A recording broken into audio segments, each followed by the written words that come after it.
30 novembre 1894, un incendie avait détruit le quartier de Bel-Air à Port-au-Prince. Le feu éclata dans une maison située entre les rues du Calvaire et la Brevoire, habitée par une certaine Méline Augustin. 30 novembre 1908, démission de Louis Bonneau du Conseil des secrétaires d'État. Quoique le seul à remettre sa démission, ce acte signala le début de la fin du gouvernement Nord-Alexis, affrontant une insurrection venant du sud et à la tête duquel se trouve Antoine Simon.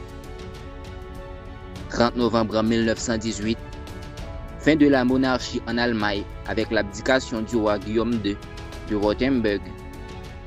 30 novembre 1939, l'Union soviétique a envahi la Finlande.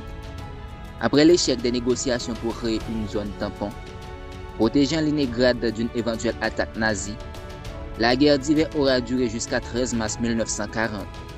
Cette opération soviétique sera un désastre militaire et contribua à la décision de l'Allemagne d'attaquer le pays.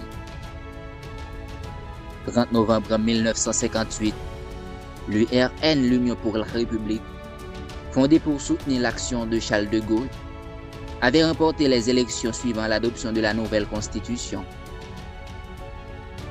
30 novembre 1960, naissance de l'ancien footballeur anglais et journaliste sportif Gary Winston Lineker à Leicester. 30 novembre 1982, Michael Jackson avait sorti son album Thriller. Il s'en vendra plus de 60 millions d'exemplaires, en faisant l'album le plus vendu de tous les temps. 30 novembre 2013, décès du célèbre acteur américain Paul Walker en Californie à l'âge de 40 ans.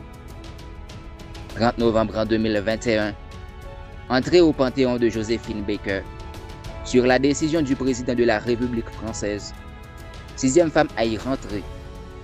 Elle est la première femme noire à y être mise à l'honneur. Ce sont des événements essentiels qui ont marqué cette date. Restez connectés pour une autre rubrique.